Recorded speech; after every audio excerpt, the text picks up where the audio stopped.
नमस्कार दोस्तों, स्वागत है आप सभी लोगों का आपके अपने चैनल शास्त्र गुरु वाइस पर। दोस्तों, अगर अपनी लाइफ में कुछ सीखना चाहते हैं तो चैनल को सब्सक्राइब करें। दोस्तों, अपने घर के मंदिर में पूजा तो सभी लोग करते होंगे, लेकिन बहुत से लोग दीपक के इन नियमों को नहीं जानते होंगे। दीपक को आप भगवान का नाम लेकर जलाते हैं, कहीं वो दीपक कुछ गलत संकेत तो नहीं दे रहा है? आपके दीपक की बाती पूरी जल जाती है, या फिर उसमें घी और आंधी जली बाती बच जाती है? और कहीं आपके दीपक की बात ई पर फूल तो नहीं बनता है? और दीपक की बात ही पर फूल बन जाने का क्या मतलब होता है? तो क्या आप जानते हैं कि दीपक की बात ही का पूरा जल जाना और बढ़ जाना क्या संकेत देता है?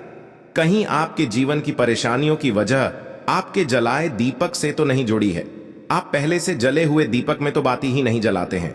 और दोस्तों, क्या आप भी बार बार एक ही दीपक में तो बाती ही नहीं जलाते हैं? अगर आप भी ये गलतियां करते हैं तो आपको जानकर हैरानी होगी कि अपने पूजा के मंदिर में दीपक जलाते समय ये गलतियां कर दी तो इसके परिणाम हमें भुगतने ही होंगे। दीपक की बाती ही का पूरा जल जाना भी अलग अलग संकेत देता है, जो हमारे लिए जानना बहुत जरूरी है। तो इन्हीं सब बातों को जानने के लिए वीडियो में आखिर तक हमारे साथ बने रहिए। जय श्री बागेश्वर बालाजी धाम की कृपा सदैव बनी रहे। तो दोस्तों, चलिए जानते हैं दीपक के रहस्य और संकेतों के बारे में। दोस्तों, अगर आप दीपक जलाते हैं तो दीपक एकदम से ज्यादा जलने लगता है, या दीपक बूझ जाता है, या पूरा जल जाता है और उसमें फूल बन जाता है, तो इनके अलग अलग नकारात्मक और सकारात्मक परिणाम होते हैं। तो सबसे पहले ये जान लेते हैं कि अगर हमारे दीपक में फूल बन रहा है तो इसका सीधा मतलब क्या होता है। दोस्तों, दीपक में फूल बनना मतलब भगवान ने हमारी प्रार्थना स्वीकार कर ली है और हमारी पूजा से प्रसन्न है। इसका संकेत दिया बाती में बने हुए फूल के माध्यम से देते हैं। दोस्तों, अगर आपके घर में दिव्य शक्तियां मौजूद हैं और आपके साथ साथ वह भी ईश्वर की पूजा में अपना ध्यान लगाती हैं, तो आपके दीपक की बात ही में एक से ज्यादा फूल बनते हैं और कभी कभी तो साक्षात देवी देवता का रूप भी दिखने लगता है। अगर आपके दीपक में फूल बन रहा है तो आप सच में भाग्यशाली हैं। और इसी के साथ दीपक जलाने के कुछ खास नियम भी आपको जरूर पता होना चाहिए। तो चलिए बात करते हैं कुछ नियमों की। तो दोस्तों, अगर आप भी पहले से जले हुए दीपक में ज्योति लगाते हैं या पहले से जले हुए दीपक में बाती उसी में रखकर जला देते हैं, तो ऐसा करने से भगवान आपसे प्रसन्न होने की बजाय आपसे नाराज हो जाते हैं और आपको बहुत भयानक परिणाम देखने को मिल सकते हैं। इससे आपके बनते हुए काम बिगड़ने लगते हैं और आपकी तिजोरी का धन खर्च होने लगता है और आपके धन आने के सारे रास्ते भी बंद हो जाते हैं। तो आप हमेशा यह ध्यान रखें कि जब भी आप दीपक जलाएं, आप हमेशा साफ सुथरे दीपक का इस्तेमाल करें। इसी के साथ कुछ लोगों की आदत होती है कि वह हर थोड़े दिन बाद अपने दीपक को बदल देते हैं। तो इस प्रकार गुरुजी का कहना है कि अगर आप इस दीपक में पूजा करते हैं तो आपको उस दीपक को बदलना नहीं चाहिए, क्योंकि बार बार भगवान के सामने उसी दीपक में ज्योति लगती है तो वह दीपक सिद्ध हो जाता है और उसमें सभी देवी देवताओं की शक्ति भी आ जाती है। और साथ ही आप जब भी दीपक जलाते हैं तो आपका तन और मन दोनों पवित्र हो जाता है। तो आप हर रोज उस दीपक को साफ कीजिए, फिर उसमें बाती ही रखकर जलाइए। आप जितनी बार भी दीपक जलाएं उतनी बार उस दीपक को साफ करके बाती जलाएं। लेकिन अगर आप गलती से भी उसको बदलते हैं तो आपकी तरक्की में रुकावट आ जाती है। दोस्तों, गुरुजी का कहना है कि आप अपने दीपक को कभी मत बदल लिए। लगातार 10 साल 20 साल तक आप उसी दीपक में दीपक जलाएं और अपने दीपक को सिद्ध हो जाने दीजिए।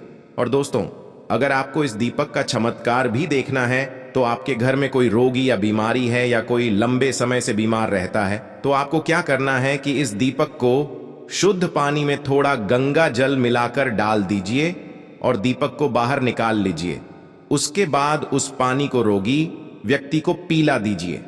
तो इससे क्या होगा कि वो रोगी व्यक्ति ठीक हो जाएगा और साथ ही वह चलने फिरने लगेगा। इससे उसका मानसिक संतुलन बिगड़ा हुआ था वह भी ठीक हो जाएगा, क्योंकि उसमें सभी देवी देवताओं की शक्ति उसमें आ जाती है। तो चलिए अब बात करते दूसरे उपाय की। अगर आपके घर में किसी को बार बार नजर लगती हो या उसको कोई बुरी नजर लगी हुई हो, साथ ही आपके व्यापार को भी किसी की नजर लगी हो, आपका धंधा अच्छे से नहीं चल रहा हो, तो भी आप इस दीपक को तांबे के बर्तन में पानी में भिगोकर डाल दीजिए। रात भर के लिए छोड़ दीजिए। अगले दिन सुबह पानी का छिड़काव अपने पूरे घर में और अपनी दुकान में कीजिए। ऐसा करने से आपको अच्छे परिणाम दिखाई देंगे, क्योंकि जब हम लगातार एक ही वस्तु का प्रयोग अपनी पूजा में करते हैं तो वह वस्तु शुद्ध हो जाती है। भगवान की पूजा होती है, वह भी उस वस्तु में समा जाती है। कभी भी अपने मंदिर के दीपक को बदलने की गलती ना करे। अगर आपके मंदिर का दीपक टूट जाता है या फिर खराब हो जाता है या खंडित हो जाता है, तभी आप दीपक को बदले। लेकिन फिर भी आप उस दीपक को न फेंके, बल्कि उन्हें अपने घर में संभाल कर रखें, क्योंकि वह दीपक बहुत ही पुराना होता है। उसमें सिद्ध किया हुआ दीपक की शक्ति आ जाती है, उसमें सकारात्मक ऊर्जा भी उस दीपक में आ जाती है। तो चलिए दोस्तों, अब बात करते हैं, अगर आपके दीपक में घी बच जाता है तो इसका क्या परिणाम होता है। तो सबसे पहले यह देखें कि अगर आप किसी भी पेड़ पौधे की पूजा कर रहे हैं, उस पूजा में जलाया हुआ दीपक पूरा नहीं जलता या फिर उसमें घी बच जाता है, तो इससे आपके घर में बीमारियां घर बना लेती हैं। यह बीमारी के संकेत होते हैं और यह बीमारी कभी भी आपका पीछा नहीं छोड़ेगी। जब भी आप किसी भी पेड़ पौधे या मंदिर के बाहर किसी भी जगह पूजा करें, तो यह ध्यान रखें कि आपकी बात ही पूरी जले और उसमें घी ना बचे, क्योंकि आपकी अच्छी सेहत के लिए बहुत ही ज्यादा प्रभाव डालती है। और वही दोस्तों, अगर आपके घर के मंदिर में दीपक की बात ही पूरी नहीं जलती या पूजा करते समय दीपक बार बार बूझ जाता है, तो यह जरूर आपके घर में नकारात्मक ऊर्जा का वास है और वह आपकी पूजा में विघ्न डालने की कोशिश कर रही है, क्योंकि आपके घर में नकारात्मक शक्तियां का वास हो चुका है। और उसको सकारात्मक शक्ति में बदलने के लिए आपको क्या करना होगा? आपको करना होगा कि आप स्वच्छ तन मन से दीपक जलाए भगवान श्री राम का और बालाजी महाराज का नाम लें। इससे आपके जीवन में सकारात्मक ऊर्जा बढ़ेगी और नकारात्मक ऊर्जा खत्म हो जाएगी। क्योंकि दोस्तों, आपको पता होगा कि एक वातावरण में एक ही तरह की ऊर्जा रह सकती है, या तो सकारात्मक ऊर्जा या फिर नकारात्मक ऊर्जा। और जो बुरी शक्तियां होती हैं, वो ये कभी नहीं चाहती कि आपके घर में दैवीय शक्तियां का वास हो, क्योंकि अगर आपके घर में भगवान अपनी कृपा करते हैं तो उन बुरी शक्तियों को वहां से जाना पड़ेगा। तो ये बुरी शक्तियां हमेशा यही कोशिश में रहती है कि आपकी पूजा में रुकावट आए, और इसी के प्रभाव से हमारा दीपक बार बार बूझ जाता है या फिर हमारे दीपक की बात ही पूरी नहीं जल पाती है। तो इन सब से बचने के लिए आपको क्या करना है, और आपको सच्चे मन से भगवान का स्मरण करना है। और आप जब भी दीपक जलाए तो भगवान से सबसे पहले यह प्रार्थना करें कि आपके आसपास जितनी भी नकारात्मक ऊर्जा है आपसे दूर हो जाएं और घर में सकारात्मक ऊर्जा का वास हो जाए।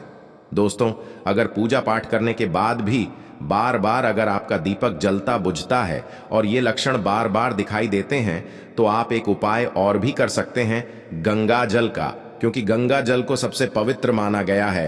तो आपको करना क्या है कि गंगा जल से घेरा बना लेना है और उस घेरे में दीपक को रखें, क्योंकि दोस्तों, गंगा जल बहुत ही पवित्र माना गया है। महादेव का वरदान भी गंगा जल को मिला हुआ है।